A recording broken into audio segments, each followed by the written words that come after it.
Saksikan tayangan Ngosai, ngobrol santai bareng Kak Vicky.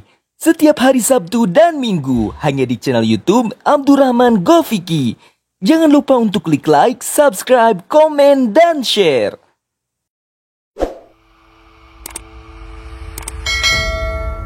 Ngosai, ngobrol santai bareng Kak Vicky. Bismillahirrahmanirrahim. Assalamualaikum warahmatullahi wabarakatuh. Waalaikumsalam warahmatullahi wabarakatuh. Selamat malam, salam sejahtera untuk kita semua. Salam dari negeri jiran Malaysia.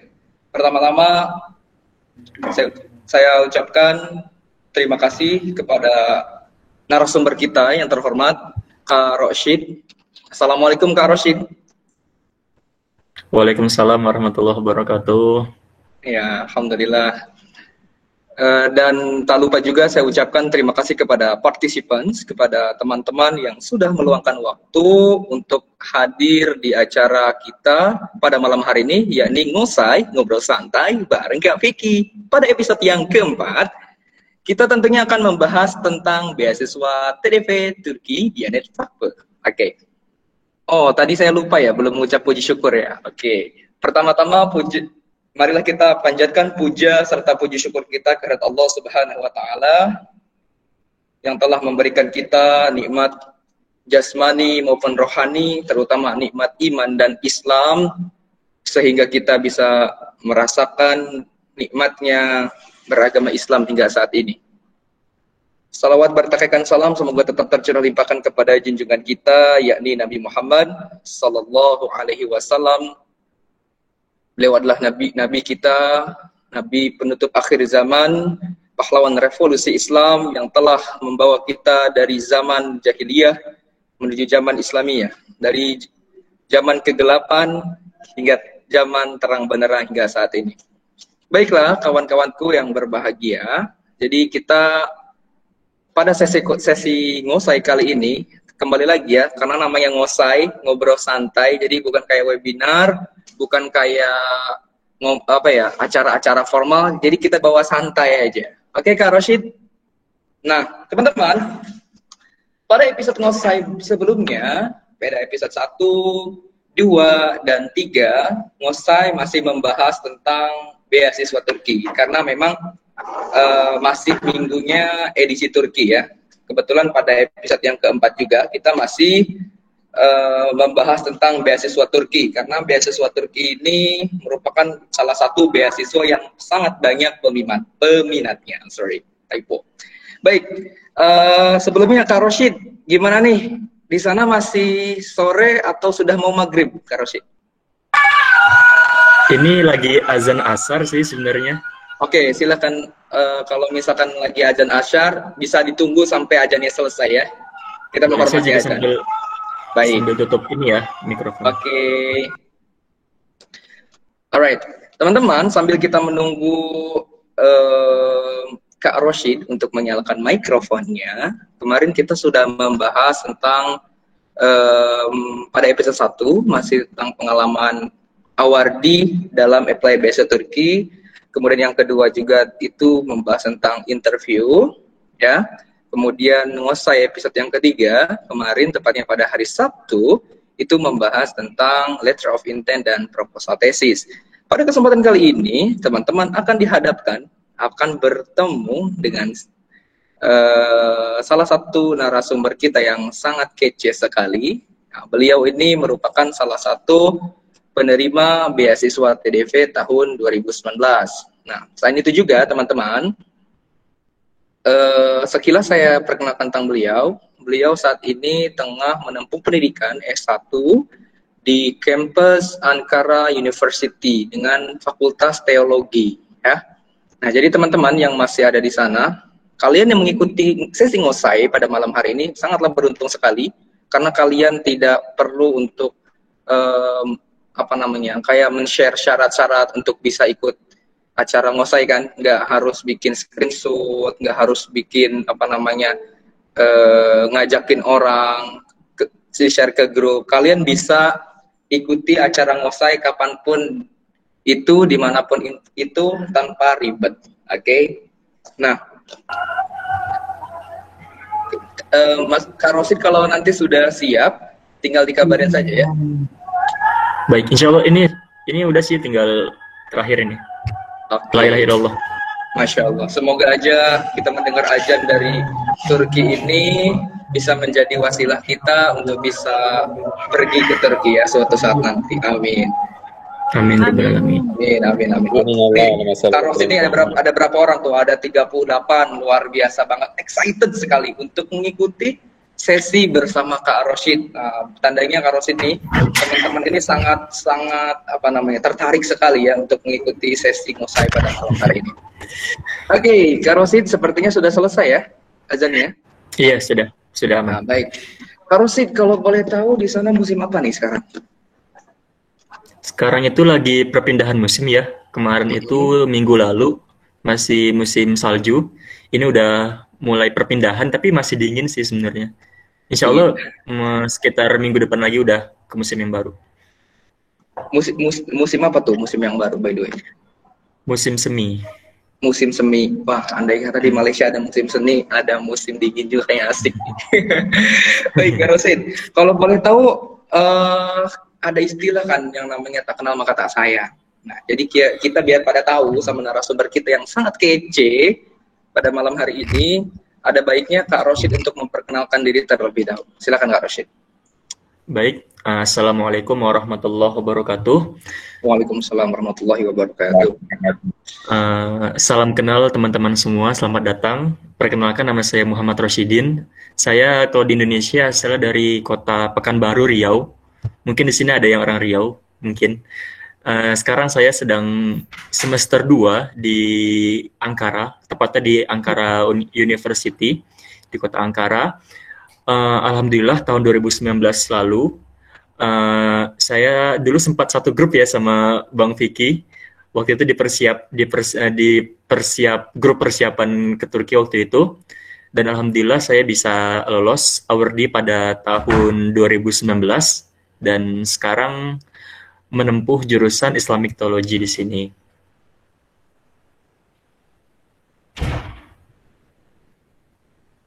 Mungkin begitu Bang perkenalan awal kita. Oke. Baik Adi, malah saya melong. Sorry. Aduh, sorry, agak sedikit nggak fokus nih Mas Rosid. Oke. Kak Rosid, kira-kira di Turki kerasa nggak? Apa betah nggak? kerasan? Iya, betah nggak betah? Sorry, Sundanya keluar tuh. Oke. Betah nggak? Kerasan, oke. Kalau dibilang kerasan sih, buat awal-awal kemarin itu kita kurang cocok ya, khususnya di bidang cuaca sama makanan karena di sini sangat berbeda. Tapi setelah berjalannya waktu sekitar 3 bulan 4 bulan dan sekarang udah hampir 2 tahun, alhamdulillah udah terbiasa. Oke, alhamdulillah udah terbiasa Mas Rosid ya. Iya. Kalau dari makanan sendiri gimana tuh? Pastinya ada perbedaan kan di Indonesia dengan di Turki itu. Apakah awalnya itu ngerasa nggak suka gitu gimana? Kalau buat makanan sangat berbeda ya, karena kan kalau di Indonesia itu kita hampir ketemu nasi itu sehari 3 kali, kayak makan pagi itu dan nasi uduk, makan siang nasi padang, makan malam dan nasi goreng gitu kan. Kalau di Turki sendiri itu kita makan nasi cuma di asrama ya, khususnya cuma seminggu 2 kali. Itu di hari Selasa dan hari Kamis kalau nggak salah. Selainnya kita makannya roti, makan utamanya. Wah, makanan utamanya roti. Kayak kalau mulut saya kayaknya nggak cocok deh, karena saya tuh kadang ya Kak Rosid ya, kalau belum makan nasi itu rasanya saya belum makan. Padahal saya udah makan roti, tapi tetap saya bilang belum makan. Mungkin itu udah kebiasaan dari Indonesia ya. Jadi ketika kita ada di luar negara, kemudian merasakan culture shock gitu ya. Oke Kak Rosid, karena kita kembali lagi ke tema kita pada malam hari ini. Kak Rosid, tentunya kita yang ada di Indonesia, teman-teman yang ada di Indonesia ya, sudah berangan-angan untuk yang namanya kuliah di Turki, benar nggak teman-teman? Dalam hati pasti mengaminkan ya kan. Tahun ini sudah banyak sekali yang mendaftar beasiswa ITB dan tentunya banyak juga yang daftar untuk beasiswa TDV tahun ini. Nah, pasti di sini yang ikut ngosai ada juga nih yang ikut TDV. Nah, teman-teman, kebetulan banget kalian ikut ngosai pada malam hari ini, langsung kalian bisa bertatap muka melalui virtual dengan Awardi TDV 2019. Nah, langsung saja kita kepoin yuk. Oke, Mas Kak Rosid, kalau boleh tahu ceritain dong pengalaman pas pertama kali ngurus berkas beasiswa TDV. Ada nggak sih kayak semacam lika-liku ataupun trouble dalam pengurusan itu? Gimana, Mas? Kalau dibilang lika-liku pastinya ada ya, karena kan yang namanya beasiswa nggak semata-mata tinggal daftar terus berangkat, ada perjuangan juga gitu. Jadi waktu itu sekitar bulan Februari, itu saya udah dengar-dengar kabar nih kalau di bulan Februari itu bakal ada pembukaan beasiswa, namanya beasiswa YTB waktu itu. Tapi setelah saya searching-searching lagi di YouTube, di Google, ternyata ada loh beasiswa, dia khusus buat keagamaan, dan dia itu beda dengan YTB gitu. Akhirnya kalau nggak salah dulu tuh saya persiapan berkasnya itu dari bulan September. Jadi awal saya mengabdi, dulu saya sempat ngabdi habis mondok, ngabdi di Tangerang. Itu dari bulan September sampai bulan Februari itu saya persiapan berkas. Kayak misalkan saya kan lihat di YouTube kan, itu bagaimana sih cara menulis letter of intent yang baik, bagaimana sih cara berbicara yang baik biar interviewersnya itu tertarik dengan kita. Terus juga mempersiapkan berkas seperti KTP, seperti surat rekomendasi, dan juga waktu itu menerjemahkan ijazah sama transkrip nilai ke bahasa Inggris gitu. Dan kalau dibilang panjang, mungkin panjang ya ceritanya karena kita nggak bisa ceritain semuanya karena bakal lama juga.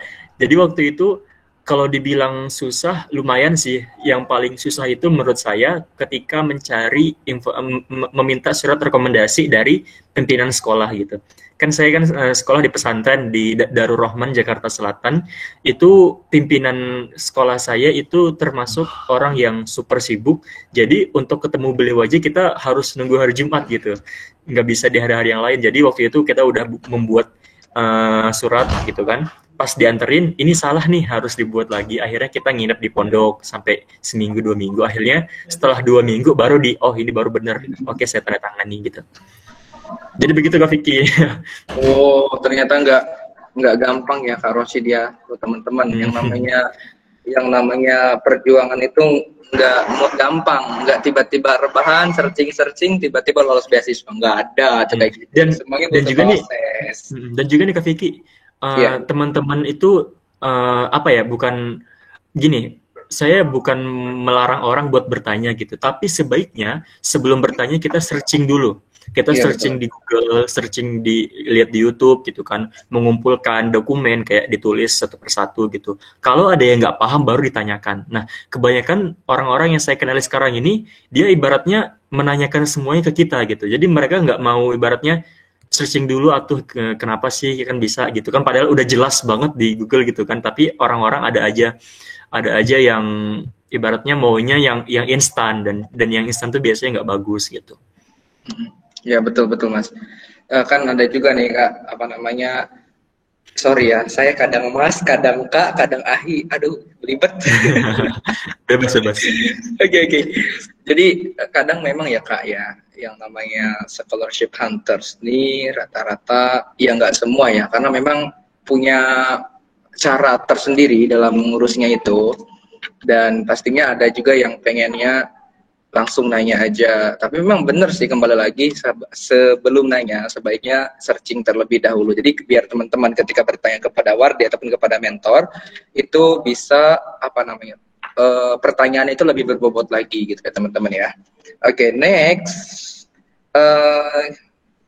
Kak Rosid, kalau boleh tahu ketika melakukan prosesi pemberkasan, apakah ada sebuah kendala yang harus dihadapi, misalkan kesulitan untuk melengkapi berkas, menerjemahkan, ataupun ketika itu ada problem semacam orang tua nggak ngizinin gitu, ataupun teman-teman gitu, apa sih Rosid mau keluar negeri? Nggak mungkin gitu, ataupun dari orang remehin gitu loh Kak Rosid. Kira-kira kendalanya salah satunya itu ada nggak sih ketika pemberkasan tuh? Kalau dibilang kendala sih mungkin lebih ke mental ya. Karena kan saya kan lulusan pesantren. Dan di pesantren itu kebanyakan kalau udah lulus pasti mikirnya ke Arab Saudi, ke Mesir, ke Maroko, ke Sudan gitu kan. Terus ketika saya bilang ke teman-teman kalau saya mau ke Mesir, mau ke Turki gitu, mohon doanya, mereka kaget.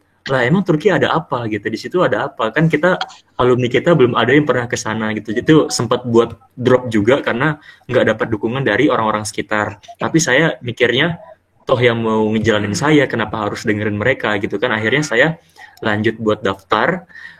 Dan kalau dibilang kendalanya, alhamdulillah karena saya persiapannya dari jauh-jauh hari ya. Jadi kita benar-benar persiapin secara maksimal, jangan sampai ada dokumen yang miss. Kita harus benar-benar persiapan. Dan insya Allah kalau misalkan kita emang udah siap dari jauh-jauh hari, itu jalan kita bakal lebih lancar gitu. Jadi harus dipersiapkan dari jauh-jauh hari ya. Saya ingat mahfuzat yang namanya kalau nggak salah, man arafa bu'da safari ista'adda. Nah, barang siapa yang tahu jauhnya perjalanan maka ia akan bersiap-siap. Jadi teman-teman ketika mempersiapkan beasiswa itu butuh proses yang panjang. Oke, nih Kak Rosid, saya bertanya ke pertanyaan yang betul-betul sangat fundamental banget ya, sangat mendasar sekali.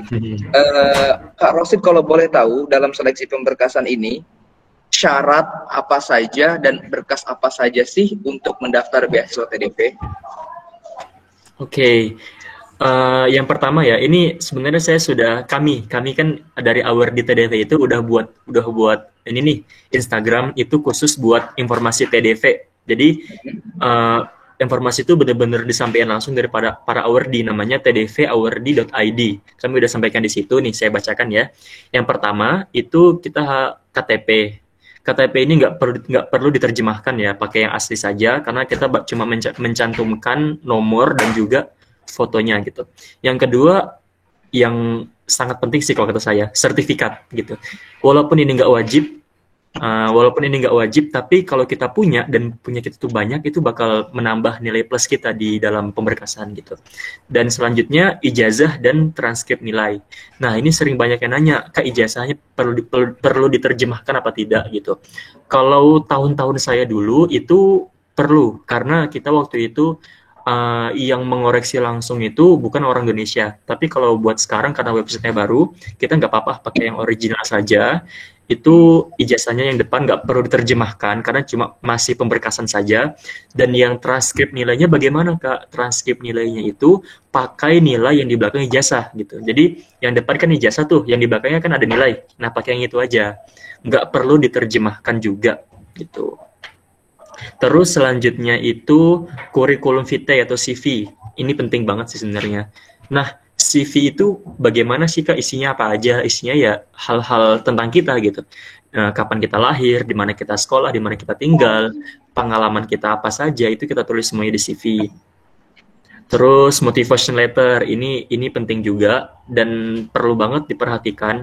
Yang namanya motivation letter itu teman-teman sebenarnya banyak sih di Google ya cara-cara membuat motivation letter yang baik, tapi saya jelaskan sedikit. Yang pertama itu kita harus menjelaskan self introduction kita, perkenalan tentang diri kita itu siapa gitu. Kita sekolah di mana, pernah ada background pendidikan apa gitu.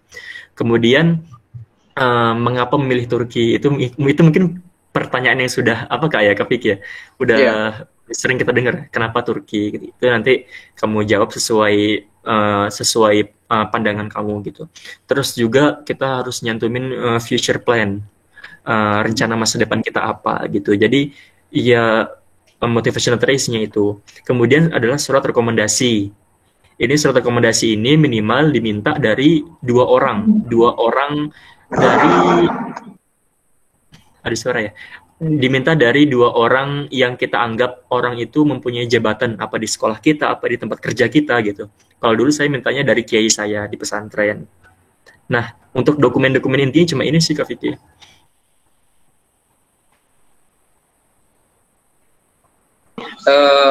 Kak Rosid, kalau misalnya kayak academic qualification, semacam GRE, SAT, LS, kemudian TOEIC, sertifikat IELTS ya, itu apakah diperlukan atau tidak? Apa kalau misalkan punya, kalau dimasukkan itu akan menambah nilai atau tidak? Sebenarnya sih kalau di YTB sendiri sertifikat yang kayak gitu nggak dibutuhin. Tapi kalau kita punya itu bakal jadi nilai plus banget sih sebenarnya. Kalau YTB beda ya, YTB dia ada kolom itu khusus buat itu gitu. Kalau di TDV tidak ada. Dan Oh, juga teman-teman nih yang masih ragu, aduh Kak saya kan nggak bisa bahasa Turki gitu, saya juga nggak bisa bahasa Arab, nggak bisa bahasa Inggris gitu, nggak ada sertifikatnya, itu gimana? Nggak masalah ya, bisa ikut aja gitu. Tapi kembali lagi, pasti mereka bakal memilih orang-orang yang benar-benar ibaratnya serius gitu. Dia punya banyak pengalaman, dia punya sertifikat, dia punya keahlian bahasa asing.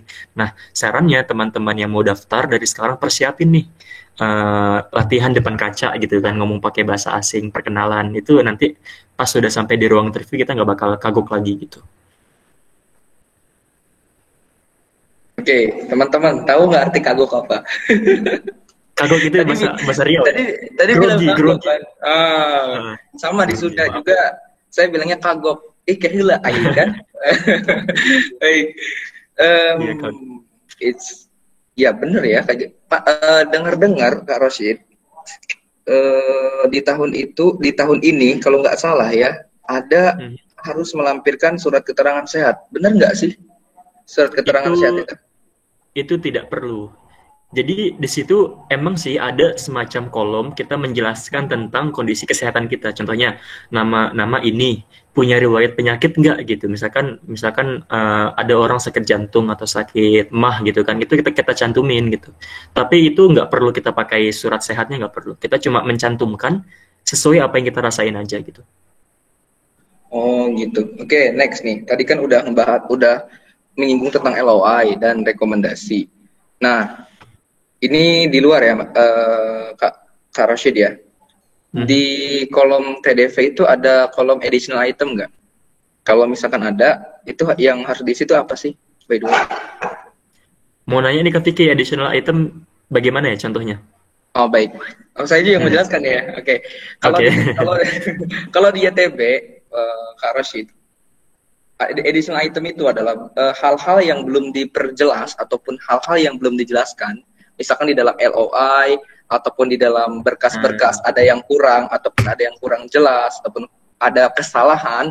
Nah, additional item ini adalah kolom yang memang kesempatan untuk menjelaskan apa ya, bisa dibilang kayak semacam klarifikasi. Nah, di kolom tersebut. Oke. Nah, ataupun kalau misalkan ada hal yang belum tersampaikan di letter of intent, misalnya di additional item itu kita kalau misalkan udah keterima di Turki mau ikut PPI, salah satunya contohnya itu. Berarti kalau TDP sendiri nggak ada ya Kak Rosyid ya additional item itu ya? Itu saya baru mudeng tadi karena kan Heeh. saya lihat aplikasi yang baru ini kemarin pakai bahasa Turki kan, jadi nggak ada kata-kata additional item, makanya saya baru mudeng. Nah, jadi Oke. ketika menulis di kolom LOI itu yang pertama gini, ada empat halaman gitulah semacam kayak gitu. Yang pertama itu kita disuruh menulis letter of intent. Ini mereka menyerahkan ke kita menulis apa. Dan yang kedua ini semacam yang Kak Vicky bilang tadi, kalau misalkan ada hal-hal yang salah atau hal-hal yang nggak ada di berkas tapi mau kamu sampaikan, nah kamu bisa sampaikan di sini. Yang ketiga itu kayak kemampuan agama kamu bagaimana, apakah kamu itu bisa baca Quran atau kamu itu seorang hafiz Quran. Nah, ini nanti kita disuruh milih di situ. Dan yang keempat itu kalau tidak salah apakah mempunyai basic agama sebelumnya gitu. Apakah pernah pesantren atau dia emang nggak pernah tahu agama sama sekali. Nah, nanti itu bakal kita cantumin di kolom letter of intent. Ada. Iya ya, menarik banget tadi soal. Iya sih, saya ingat. Iya ingat. Kalau misalkan ini Kak Rosyid, kalau misalkan ada salah satu kandidat ya, yang mana dia ini berkasnya mungkin tidak terlalu wah lah ya, nilainya pas-pasan, tapi dia Hafizul Quran 30 juz lah misalkan. Itu kira-kira pertimbangan untuk lolos itu apakah besar atau tidak? Kalau dibilang besar atau tidak, saya nggak tahu ya. Tapi setahu saya mereka itu nggak cuma mandang dari nilai saja gitu. Mereka juga mandang kegiatan sosial kita, bagaimana kita. Kalau misalkan hafiz, itu menurut saya pribadi itu bakal jadi nilai plus banget dan pasti mereka bakal tujukan pandangan mereka tuh ke kamu yang hafiz gitu. Begitu ya. Tapi berarti ada sebuah keistimewaan ya untuk para hafiz Quran ya. Masya Tentunya. Allah. Jadi teman-teman yang punya hafalan Quran, apalagi ada sertifikat hafalannya, ada pembuktian bahwasannya teman-teman udah pernah menghafal Quran, apalagi kalau mungkin, Masya Allah banget ya. Di dunianya aja udah diprioritaskan, apalagi di akhiratnya, Masya Allah banget ya. Baik, teman-teman. Kak, kalau boleh tahu perbedaan mekanisme seleksi beasiswa tahun 2019 dengan 2021 itu apa sih? Apakah ada berkas baru yang harus dipersiapkan? Kalau buat perbedaan itu sepertinya hanya di websitenya saja. Kalau misalkan di ITB kan yang apa TBBS itu ya, TBBS turkiabuslari.gov.tr. Kalau TDV itu Diyanet Buslari ya kalau di Indo ya. diyanetbuslari.tdv.org. Jadi itu nama linknya. Sebenarnya cuma beda link saja sih, tapi ketika kita masuk ke websitenya sendiri itu ya hampir sama YTB, cuma dia dengan platform dan dengan warna yang berbeda gitu.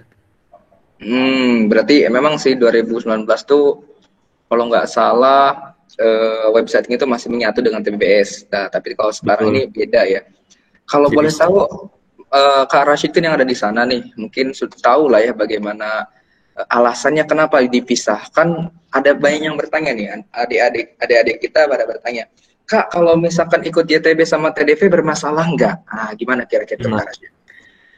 Kalau waktu zaman saya dulu, karena website masih gabung ya, itu tentu saja bermasalah. Karena apa? Karena dua pendaftaran di satu aplikasi yang sama gitu. Tapi sejak tahun 2020 ini mereka karena udah dipisah, jadi menurut saya pribadi ya itu nggak ada urusannya YTB, TDV itu mereka di lembaga yang berbeda. Kamu bisa mendaftar gitu dua-duanya. Gitu. Kalau boleh tahu nih ya, biar kita make it clear lah. Beasiswa TDV ini yang membiayai ataupun yang mensponsori itu siapa sih kalau boleh tahu, Kak Rashid? Nah, jadi di Turki itu ada semacam lembaga keagamaan namanya TDV atau singkatan dari Türkiye Diyanet Vakfı. Itu semacam lembaga keagamaan di Turki yang mengatur segala macam bentuk keagamaan. Contohnya imam masjid, guru-guru agama, terus dosen-dosen agama. Nah, salah satunya mereka juga mengatur tentang pendidikan agama Islam di sini. Dan dikhususkan untuk orang-orang di 132 negara di dunia yang mau mendaftar ke sini. Setiap tahunnya mereka membuka pendaftaran, termasuk Indonesia gitu. Oh gitu. Tapi kalau misalkan untuk Indonesia sendiri, kira-kira kuota untuk TDV ini apakah cenderung lebih banyak atau enggak untuk tahun ini kira-kira? Kalau kuota sendiri itu setiap tahunnya bertambah ya. TDV itu pertama kali tahun 2014. Waktu itu kuotanya cuma satu orang. Tahun setelahnya itu nambah lagi jadi 2. Terus jadi 3, 4, 5. Dan tahun saya kemarin itu udah bertambah menjadi 9 orang. 9 orang itu, tapi kemarin yang ngambil cuma 8. Dan tahun ini, tahun 2020 kemarin barusan itu 8 orang berkurang. Jadi menurut saya mereka itu tidak menetapkan kuotanya berapa, tidak. Yang mereka anggap layak berangkat ya bakal mereka terima gitu. Dan itu yang saya ingat banget ketika mereka mengadakan interview. Jadi pas kita lagi ngumpul semua tuh sama yang dipanggil interview, mereka ngomong, kami dari TDV tidak pernah membatasi kuota, nggak pernah matokin kuota. Kalau kami anggap layak berangkat, kami kasih tiket gitu, kayak gitu. Jadi teman-teman punya kesempatan yang sangat besar di sini.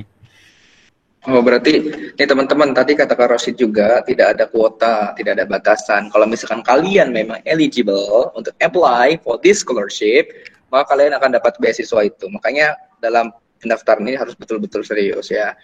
Oke, Kak Rashid, tadi kan nyinggung wawancara nih. Kebetulan banget nih Kak Rashid. Boleh nggak sih diceritain bagaimana perjuangan Kak Rashid ketika mempersiapkan wawancara? Persiapannya dengan plus ketika di dalam ruangan. Kalau boleh tahu gimana? Oke, teman-teman kita saya sambil cerita ya. Jadi waktu itu pas saya itu wawancara di bulan April kalau nggak salah, dan itu hari pertama Ramadan. Jadi waktu saya ngabdi di Tangerang, itu pas saya interview, saya langsung izin sama pimpinan pimpinan pondok saya mau interview nih besok, boleh nggak saya nginep di rumah teman gitu yang lebih dekat. Akhirnya saya izin, saya nginep di sana, dan pagi-pagi saya datang ke tempatnya. Interviewnya itu sore, tapi saya datang pagi. Karena apa? Kita nggak tahu siapa aja yang bakal mereka bisa jadi nih kamu datang lebih cepat dan dia datang lebih agak terlambat kan, bisa jadi kamu dipanggil di awal gitu. Akhirnya saya datang dari pagi. Dokumen yang saya persiapkan itu semua yang saya cantumkan di pemberkasan saya bawa semua, termasuk sertifikat, termasuk waktu itu sih teman-teman macam-macam ya, teman-teman saya ya, ada yang membuat semacam map gitu, itu kayak jadi dia menjelaskan sambil nunjuk-nunjuk mapnya gitu, future plan-nya gitu. Tapi saya tidak, saya cuma hadir dengan ibaratnya persiapan yang saya rasa matang. Dan waktu itu kalau nggak salah yang dipanggil interview sekitar 30 orang, paginya 15, sorenya 15. Saya dapat di bagian yang sore. Waktu itu lagi pertama kali puasa dan saya mikir, kalau saya interview dengan situasi yang membosankan, mereka lagi puasa, kira-kira cocok nggak sih gitu? Saya mikir gitu. Ternyata nggak perlu kayak gitu. Rupanya orang Turki kan yang interviewersnya itu orang Turki sendiri kan, ada 7 orang kalau nggak salah. Itu ada satu penerjemahnya. Walaupun ada penerjemah, tapi saya nggak rekomendasikan teman-teman buat berbicara bahasa Indonesia ya, karena pasti yang pakai bahasa asing akan lebih diutamakan gitu. Kemudian saya sudah menunggu di ruang tunggu. Itu kami 15 orang. Jadi sebelum masuk ruang interview itu ada semacam ujian tulis. Ujian tulisnya itu apa saja isinya? Ujian tulisnya itu semacam ujian akademik gitu. Jadi kayak bukan ujian angka-angka, bukan. Jadi cuma ujian gambar. Itu semacam kayak teman-teman kalau di YouTube itu semacam ujian mengetes IQ gitu. Jadi ujiannya itu semacam ada 30 soal kalau nggak salah. Itu kemudian kami di situ duduk bersama menunggu. Akhirnya ada satu orang Turki, dia ngomong, di sini yang datang paling jauh dari mana gitu, kata dia gitu. Akhirnya ada cewek itu saya lupa namanya, saya datang dari Aceh katanya. Oh kamu jauh nih, udah kamu duluan interviewnya biar abis ini bisa pulang duluan. Tapi karena saya kemarin tuh walaupun dari Pekanbaru, tapi saya tinggal di Jakarta, alhasil saya ditunjuk interviewnya satu orang sebelum apa bahasanya ya, satu orang sebelum terakhir gitu. Apa ya, last one, ya kan? Iya, satu orang sebelum terakhir tuh saya gitu. Jadi pas saya masuk, sebelum ke interview, saya mau ada saran buat teman-teman. Jadi kan yang namanya beasiswa itu pasti mereka menganggap kita itu orang yang ibaratnya menengah ke bawah ya, ibaratnya kita masih butuh bantuan biaya mereka. Jadi jangan sampai kita interview itu dengan pakaian yang menor, kayak orang pakai jas, pakai kemeja, pakai rambutnya klimis, segala macam, pakai sepatu pantofel yang mengkilap, itu nggak perlu gitu. Karena mereka itu bakal mandang kita, ibarat kita tuh orang yang butuh biaya gitu. Jadi kemarin tuh saya interviewnya pakai peci hitam, peci yang biasa saya pakai pas di pondok, pakai kemeja putih. Dibilang bagus enggak, dibilang jelek enggak ya sederhana lah gitu, sama celana hitam sama sepatu yang rapi gitu. Jadi kita nggak perlu apalagi cewek ya, cewek pakai emas, pakai dandannya menor, itu nggak perlu. Kita harus tampil apa adanya di depan mereka gitu. Kemudian pas sudah masuk ruang interview, ini menarik sih. Jadi sebelum kita masuk ruang itu, pas buka pintu ya, ini ada tips juga dari saya. Jadi pas mereka nyuruh kita masuk ruangan, dan di situ kan ada kursi ya, satu ya buat kita. Itu kita jangan tiba-tiba selonong bay duduk, jangan gitu. Karena itu kalau bahasa Turkinya itu adapses gitu. Itu tuh nggak ada adabnya gitu. Jadi kita nanya dulu ke mereka, bolehkah saya duduk gitu kan, pakai bahasa Arab atau bahasa Inggris, bolehkah saya duduk gitu. Kalau mereka bilang iya silakan duduk, baru kita duduk gitu. Itu sebuah adab dan termasuk nilai plus juga gitu. Karena di antara 7 orang Turki itu ada satu orang khusus yang memantau gerak mata kita, gerak tangan kita, cara kita memandang itu bakal dipantau sama dia. Psikolog, semacam psikolog itu. Terus kita duduk, dan waktu itu saya, karena ini interview tentang agama ya, jadi saya memilih memakai bahasa Arab. Dan buat pertanyaannya sendiri, ini pertanyaan yang random sih, jadi mereka nanyain apa aja gitu. Waktu itu saya pertama kali duduk, mereka langsung minta, mana transkrip nilai kamu. Jadi mereka langsung minta nilainya, ini nilai saya segini, dia tulis, udah. Setelah itu mereka nanya, kamu ada hafalan Al-Quran berapa juz gitu. Kata saya sekian gitu. Oke, coba kamu lanjutkan ayat yang saya baca, kata dia gitu.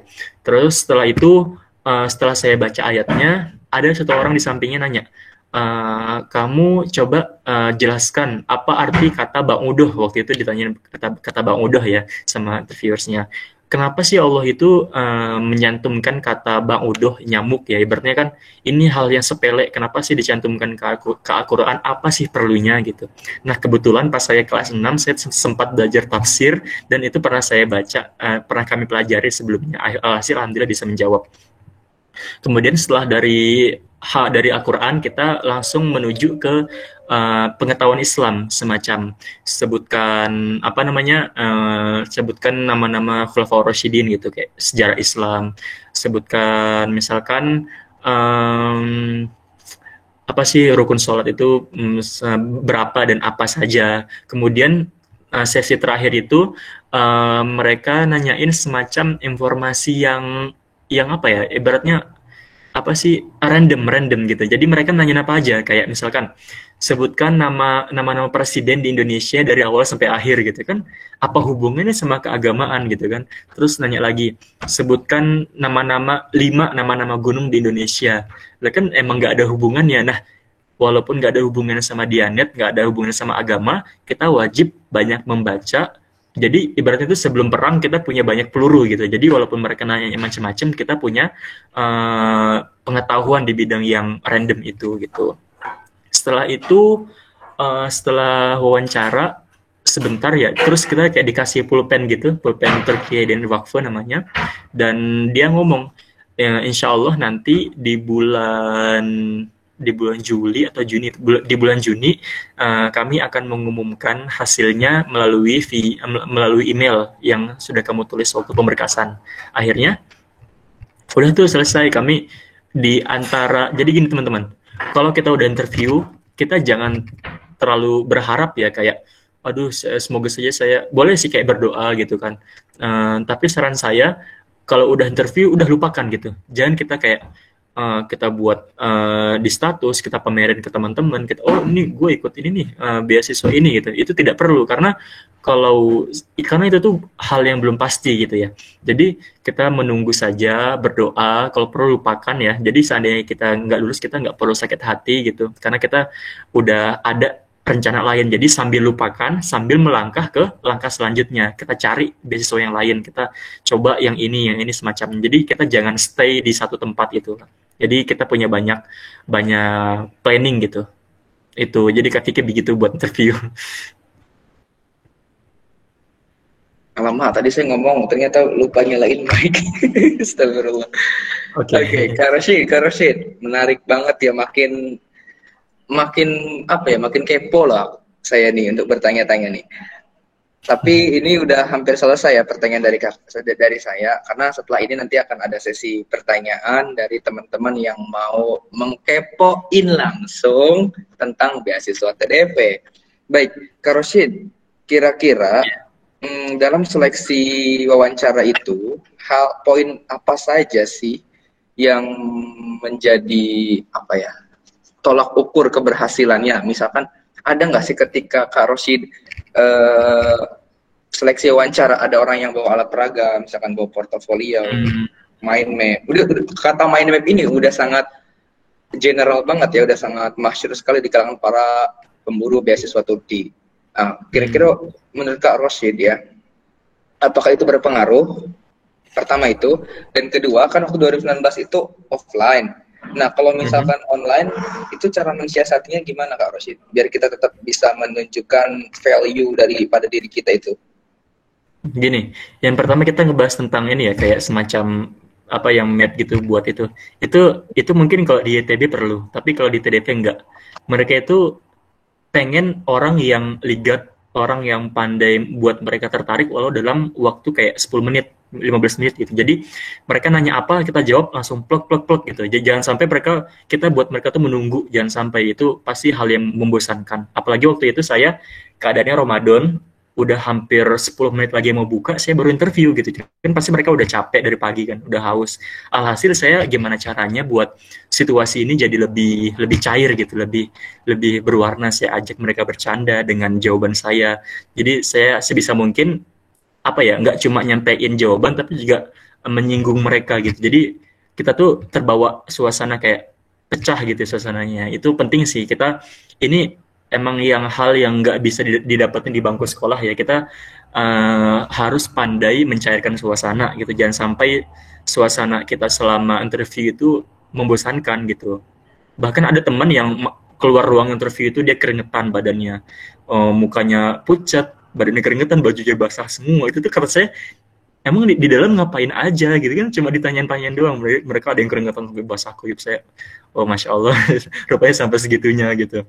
Dan juga nih saran buat teman-teman, tidak ada persiapan di ruang interview gitu. Jadi pas kita nunggu interview itu bukan waktunya lagi kita baca buku, kita mengulang hafalan, kita buka-buka Google. Itu bukan waktunya lagi gitu. Jadi di ruang interview itu sebisa mungkin kita bawa situasi diri kita tuh enjoy, kita bercanda sama teman samping kita kenalan, kita bawa asik.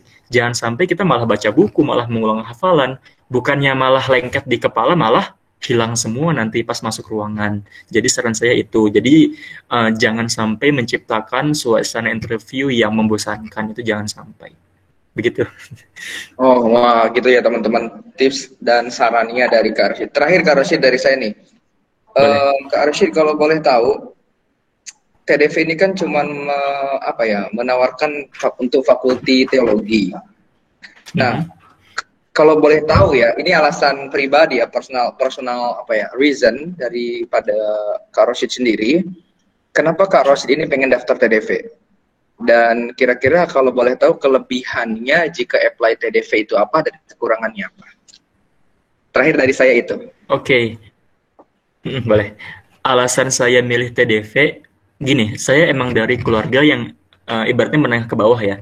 Terus saya pas lagi pengabdian, saya mikir gini, kalau seandainya nanti nggak nyari beasiswa ya saya nggak bakal kuliah gitu. Saya bakal kerja, karena orang tua juga pasti nggak bakal mampu buat biayain kuliah yang di Indonesia lumayan mahal ya, kalau di Indonesia gitu. Alhasil saya sebisa mungkin saya nyari beasiswa dan saya menemukan yang tepat gitu, sesuai yang saya inginkan. Yang pertama kan TDV itu dia ngasih uang bulanan, ngasih uang kampus, ngasih uang tiket. Jadi kalau teman-teman lulus TDV, teman-teman dapat tiket pulang pergi dari Jakarta ke Turki itu setiap tahun. Jadi setiap musim panas teman-teman bisa melampiaskan rindu bersama keluarga. Dan itu saya kan udah merantau dari lulus SD ya. Jadi dari sejak SD saya nggak tinggal sama orang tua saya tinggal di Jakarta di pondok. Jadi saya rasa, oh ini kalau misalkan saya ambil YTB lumayan nih, saya 6 tahun nggak bakal pulang, 5 tahun nggak bakal pulang gitu. Saya nggak ketemu orang tua saya. Alhasil, wah ini TDV menarik nih, dia ngasih kita tiket tiap tahun, jadi kita bisa pulang setiap libur musim panas gitu. Itu yang pertama. Yang kedua, itu kenapa saya milih TDV, karena saya emang sebelumnya orang yang kurang tahu tentang Turki bagaimana. Dan ternyata pas sampai di sini, wah rupanya tidak seburuk yang saya pikirkan ya gitu. Nggak, kan Turki kan terkenal sebagai negara yang sekuler gitu kan, yang anti agama, dan ternyata tidak gitu. Di sini keagamaannya bagus, kita dosennya juga bagus, kuliah kampusnya bagus gitu. Bagus dalam artian itu pendidikannya itu aman lah buat kita yang mau belajar agama gitu. Karena kalau kita kuliah, saya nggak mau menyinggung negara manapun, karena ada di suatu negara di sana kuliahnya itu cuma dikasih uang kampus saja, uang asrama bayar sendiri, atau dikasih uang asrama saja, uang kampusnya bayar sendiri. Tapi alhamdulillah di sini kita full beasiswanya, dan itu termasuk yang saya inginkan sejak awal. Sebentar ya, alarm saya hidup sebentar. Nggak apa-apa. Oke, teman-teman, nanti setelah ini akan ada sesi tanya-jawab. Saya akan berikan slot 3 pertanyaan. So, nanti teman-teman yang memang pertanyaannya tidak bisa terjawab, silahkan lihat kolom komentar. Di situ ada nomor Kak Vicky, bisa kalian kirimkan secara personal. Tapi jika di dalam sesi ngosa ini, jika kalian ingin bertanya, nanti silahkan langsung nyalakan videonya dan mikrofonnya. Oke, Kak Rosyid, silahkan dilanjutkan. Oke, tadi sampai di mana ya? Di biaya kampus ya? Iya, jadi TDV termasuk orang yang kalau udah nerima mahasiswa itu ya mereka bakal layani secara baik gitu, kayak kita tinggal di asrama yang layak, kita dapat uang jajan yang cukup, kita dapat pendidikan yang berkualitas, kita juga dapat tiket tiap tahun. Itu kan termasuk nilai plus banget yang jarang sekali negara lain tawarkan selain Turki gitu. Akhirnya saya pilih. Dan terus tadi apa lagi ya pertanyaan antum, Bang? Kenapa ngambil teologi? Kenapa ngambil teologi? Kenapa ngambil teologi? Karena dari kecil emang ada basic di agama gitu. Saya juga orangnya suka dengan tafsir gitu ya. Saya juga suka dengan bahasa Arab. Apalagi di sini kita belajar, kalau di pondok kita belajar semuanya pakai bahasa Arab atau bahasa Inggris. Tapi ketika sampai di sini, kita itu bahkan ngomong Arab sama bahasa Inggris itu sekarang udah agak kaku karena kita hampir full bahasa Turki gitu. Jadi kita nggak pakai bahasa Arab, nggak pakai bahasa Inggris. Dan ini yang saya sukai gitu. Saya menyukai hal-hal yang baru, tantangan yang baru. Kita belajar bahasa Turki dari nol. Kita mulai semuanya dari awal dan alhamdulillah sekarang kita udah terbiasa dan itu pasti bakal ada kepuasan tersendiri dalam diri kita. Jadi begitu. Wah, luar biasa sekali. Baik. Mungkin itu saja Kak Roshid pertanyaan dari saya. Sorry ya kalau misalkan pertanyaannya terlalu banyak, tapi memang saya betul-betul ingin mengkupas tuntas karena ini juga teman-teman pasti butuh banget informasi kan. Baik, teman-teman, by the way, yang mau bertanya silahkan kalian nyalakan mikrofonnya setelah ini, jangan rebutan ya. Kemudian by the way teman-teman, kalau misalkan pertanyaannya itu sudah Kak Vicky tanyakan, kalian jangan tanyakan lagi ya. So pasti tentunya biar enggak waste the time. So kalian juga bisa benar-benar info yang belum didengar, belum didapatkan tadi bisa kalian tanyakan hal yang belum ditanyakan ya. Oke, 3 orang yang ingin bertanya silahkan nyalakan mikrofonnya dari sekarang. Oke, siapa yang udah nyala? Speak up. Jangan lupa perkenalkan diri, namanya siapa, dan asalnya dari mana. Nggak perlu status, nggak perlu sosial media. Oke, langsung nama dengan alamatnya, dengan tempat tinggal aja. Oke, silakan Nadia.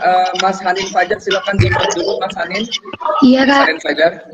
Iya, saya Kak Hanin Fajar, Kak. Ya, maaf, nggak bisa buka videonya. Oke, silakan.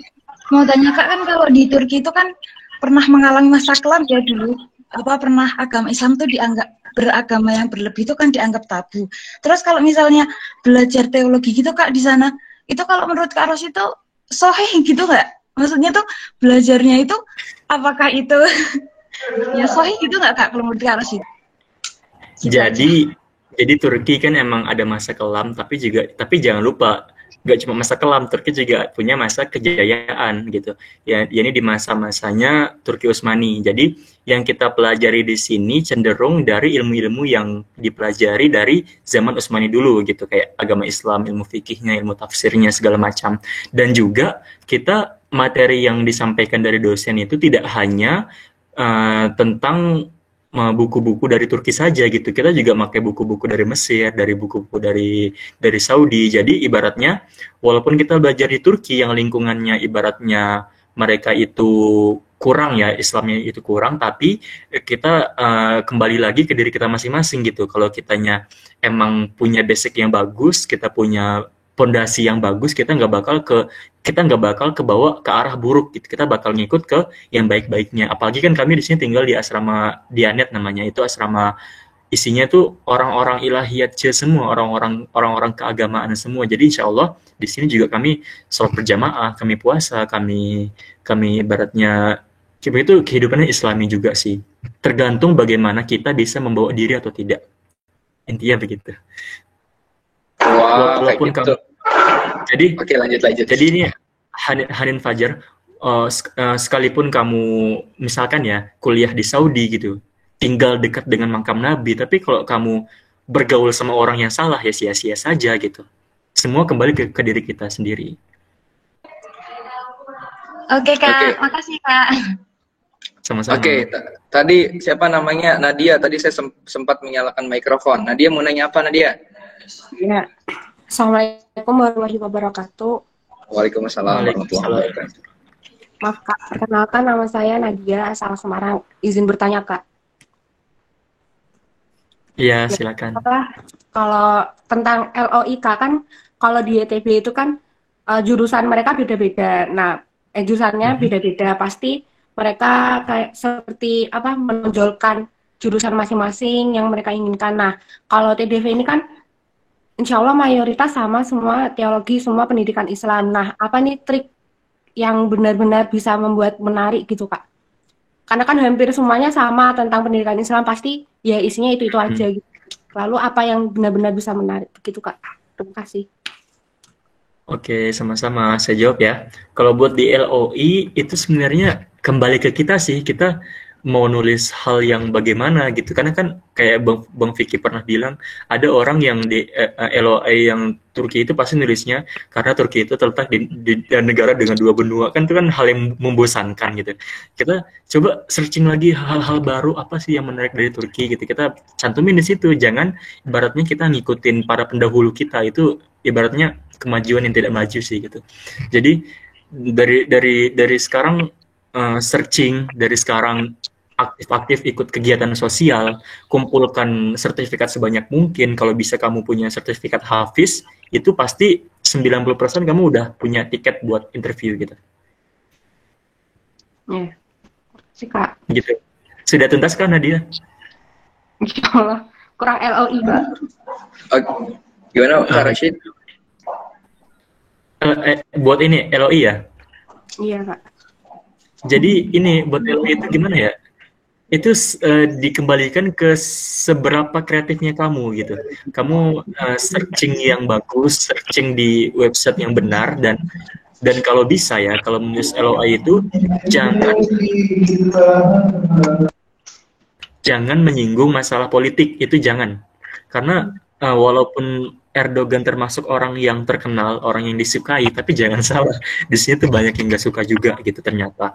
Jadi jangan sampai teman-teman menyinggung masalah politik di LOI teman-teman gitu. Sampaikan hal-hal yang emang ada hubungannya dengan agama kayak Turki Utsmani atau semacamnya, itu bisa disampaikan.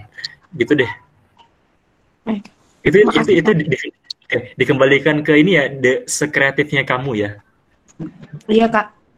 Kan untuk semua peserta sama-sama apa teologi pendidikan Islam, lalu apa gitu Kak yang benar-benar menarik gitu. Ini ya tadi lagi kembalian tadi, kamu kan mereka nilainya nggak cuma LOI saja ya, mereka menilai juga sertifikat kamu, menilai nilai rapor kamu, itu semuanya menjadi hal-hal yang inti dalam pendaftaran TDV gitu. Jadi dari sekarang kalau masih sekolah, persiapin nilai UN yang bagus gitu. Ya, makasih Kak. Sama. Oke, silakan. Tadi siapa yang udah bilang salam? Siapa namanya? Assalamualaikum warahmatullahi wabarakatuh. Waalaikumsalam warahmatullahi wabarakatuh. Perkenalkan, nama saya Amar dari Serang, Banten. Saya izin bertanya dari jawaban kakak yang sebelumnya bahwa dari tahfiz itu memiliki peluang 90% gitu ya Kak ya. Yang ingin saya tanyakan adalah apakah mereka yang tidak punya kemampuan tahfiz juga bisa gitu punya oportunitas yang besar gitu Kak untuk mendapatkan beasiswa ini Kak. Maksud saya apakah selama ini ada enggak gitu awardinya itu tidak mempunyai skill tahfiz atau hafalan gitu Pak. Sekian Kak, terima kasih. Baik, terima kasih atas pertanyaannya Amar Nur Salman, dan mohon kepada Muhammad Mohon Ilyas di mute dulu. Oke, terima kasih. Jadi gini teman-teman, di TDV itu nggak cuma memandang satu bidang saja gitu. Mereka nggak cuma lihat hafiz atau tidaknya, mereka juga melihat hal-hal yang lain gitu. Jadi kalau seandainya kita lemah di hafalan tahfiz, kita bisa unggulkan diri kita di LOI, atau kita bisa unggulkan kita bisa unggulkan diri kita di sertifikat, atau kalau kita nggak punya sertifikat yang banyak, kita bisa unggulkan di nilai ijazah. Jadi banyak sekali hal yang menjadi tolak ukur ya. Jadi perlu digarisbawahi, yang bukan tahfiz pun itu punya peluang yang sama gitu buat daftar di sini. Termasuk saya juga bukan seorang hafiz gitu ya. Jadi kalau kita punya keunggulan di dokumen yang lain, itu pasti bakal menjadi nilai plus kita gitu. Kalau kemarin saya di sertifikat, saya emang termasuk orang yang aktif dari SD, jadi saya mencantumkan sertifikat yang agak banyak gitu. Jadi kamu bisa tonjolkan diri kamu di bidang yang lainnya gitu. Bisa dipahami ya? Bisa Kak, alhamdulillah. Terima kasih jawabannya Kak. Oke, semangat. Oke, baik teman-teman, karena memang sesi kali ini kita hanya membuka tiga pertanyaan. Bagi teman-teman yang punya pertanyaan, boleh dikirimkan secara personal ke nomor WhatsApp-nya Kak Vicky. Nanti Kak Vicky mungkin akan bantu jawab dan akan Kakak forward pertanyaannya ke Kak Rosyid ya. Kak Rosyid di sana Kak Rosyid belum sholat kan? Ya, belum. Nah, makanya kita juga harus melihat ke mute Kak Rosyid, jadi nggak kedengeran. Belum sih, belum sholat, tapi di sini maghribnya karena agak lama ya, jam 7-an lewat, jadi masih agak panjang waktunya. Oh gitu. Gimana Kak Rosyid? Ini teman-teman kayaknya excited banget mau bertanya. Apa kalau misalkan dibuka 2 pertanyaan lagi, boleh nggak Kak Rosyid? Apa enggak? Terakhir 2 ya? Dua terakhir kayaknya boleh sih. Oke, 2 terakhir pertanyaannya, karena teman-teman banyak banget yang bertanya ini. Dan ingat ya teman-teman, pertanyaannya jangan pertanyaan yang udah ditanyain. Oke? Kami memberikan sesi pertanyaan lagi untuk 2 pertanyaan terakhir. Silakan yang ingin bertanya, acungkan tangannya. Ini kan bukan offline ya. Nyalakan mic-nya, nyalakan mic-nya, silakan. Ya, saya Kak. Langsung ngomong. Ya, saya perkenalkan, saya Noval Auli Hanif. Kak Rosid, saya mau nanya. Waktu ketika Kak Rosid apply TDV ini, sertifikat yang Kak Rosid cantumin itu dari SMP sampai SMA atau sertifikat di SD juga dicantumkan?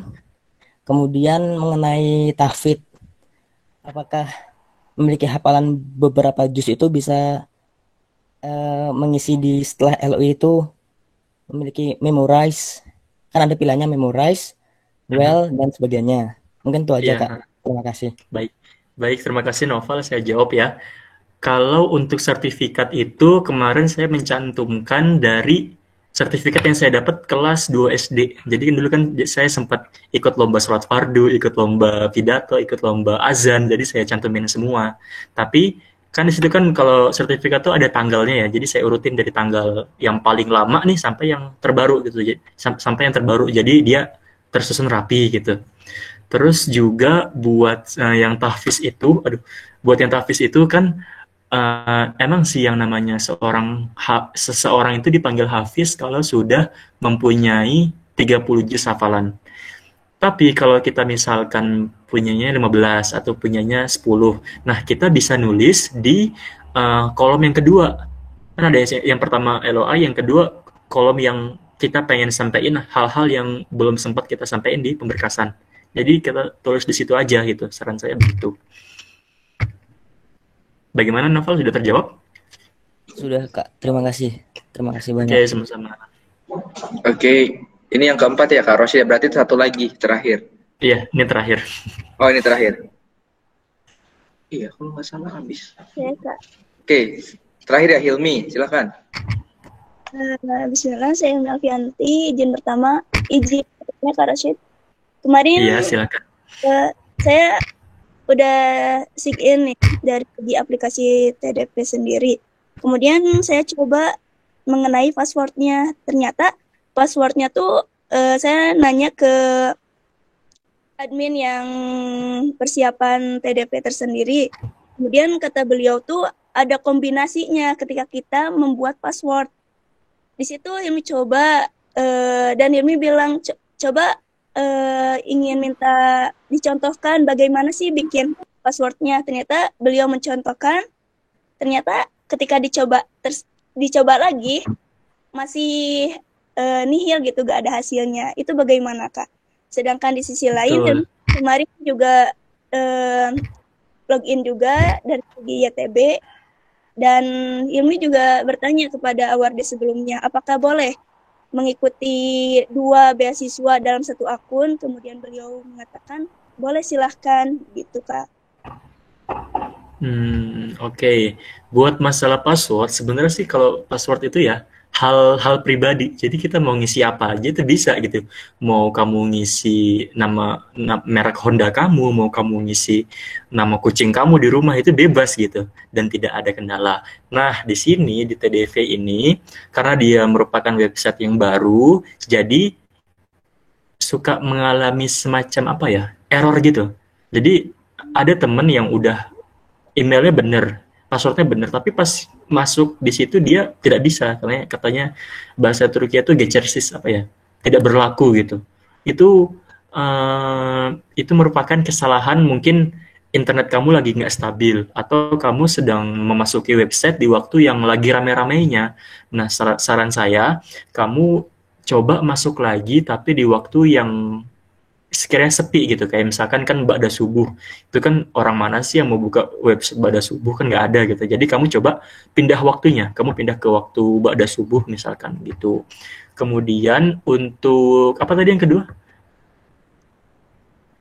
Mengenai mengikuti satu akun, mengikuti 2 beasiswa dalam satu akun, yakni YTB sama TD. Oh, ini tadi sempat kita bahas ya. Pas tahun saya dulu itu nggak pernah, itu nggak bisa karena masih satu website. Tapi kalau sejak tahun 2020 kemarin itu sudah bisa. Karena apa? Karena website YTB dan TDV itu sudah dipisah, jadi nggak ada masalah. Ya.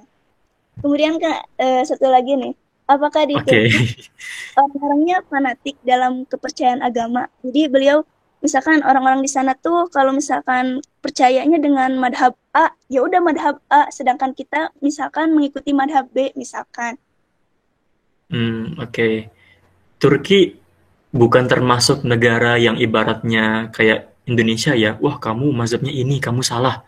Kamu apa sih yang di Indonesia itu, menurut mazhab ini nggak boleh merokok, kamu kafir gitu. Turki bukan negara yang seperti itu. Mereka ibaratnya open minded, mereka membuka apa saja. Jadi kalau kamu di sini kan saya pribadi Syafi'i ya, saya di sini Syafi'i gitu. Saya nggak peduli sama yang lain, asalkan saya rasa benar, saya rasa tidak melenceng dari yang sebaiknya, saya lakukan gitu.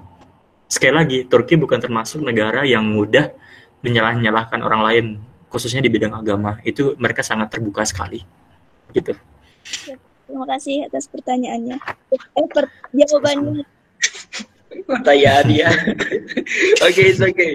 Baik teman-teman, terima kasih sudah bertanya dan terima kasih juga buat Kak Rashid yang sudah mau menjawab pertanyaan dari teman-teman, sangat luar biasa, detail sekali.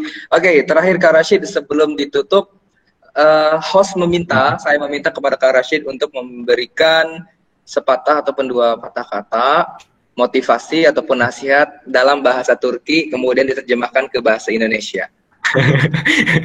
ini mendadak ya.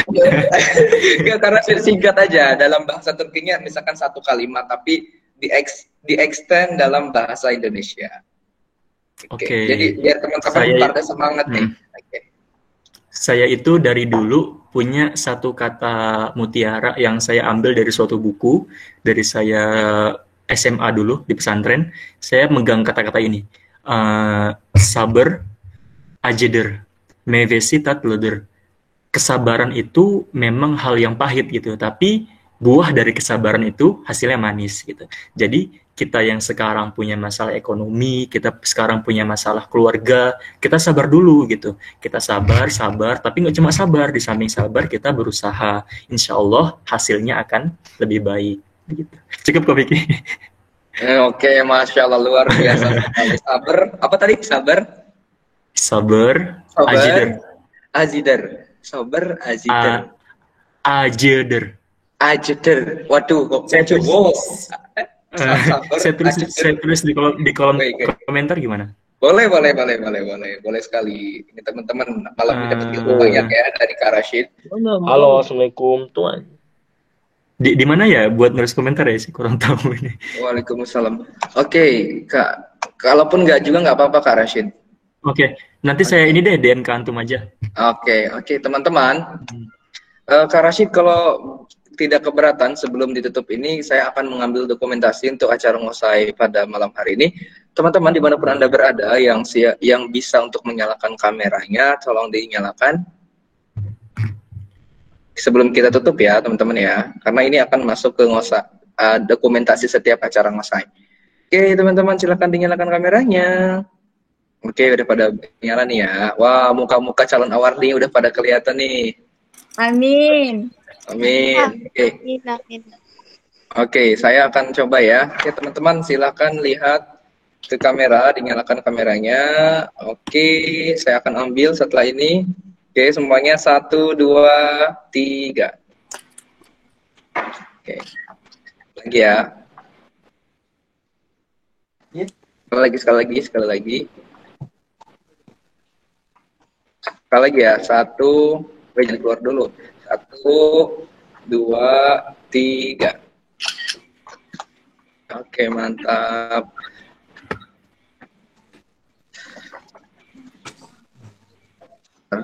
Sebentar. Kelas. Oke, terima kasih sebelumnya buat Kak Rashid atas waktunya yang sudah menyempatkan pada acara ngobrol santai bareng Kak Vicky. Nantikan episode-episode ngosai berikutnya. Insya Allah pada tanggal 14 Maret 2021 akan ada ngosai dengan salah satu rekan saya yang ada di Rumania. So kita akan membahas full beasiswa di Rumania.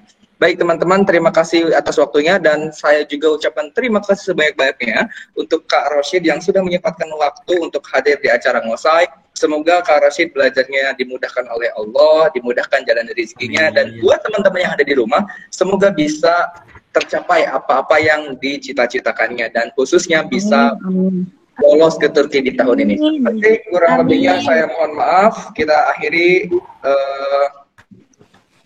Kita akhiri sesi ngosai pada malam hari ini dengan bersama-sama membaca doa kafaratul majlis. Subhanakallahumma wa bihamdika asyhadu an la ilaha illa anta astaghfiruka wa atubu ilaik. Wallahu muwaffiq ila aqwamit thoriq. Wassalamualaikum warahmatullahi wabarakatuh.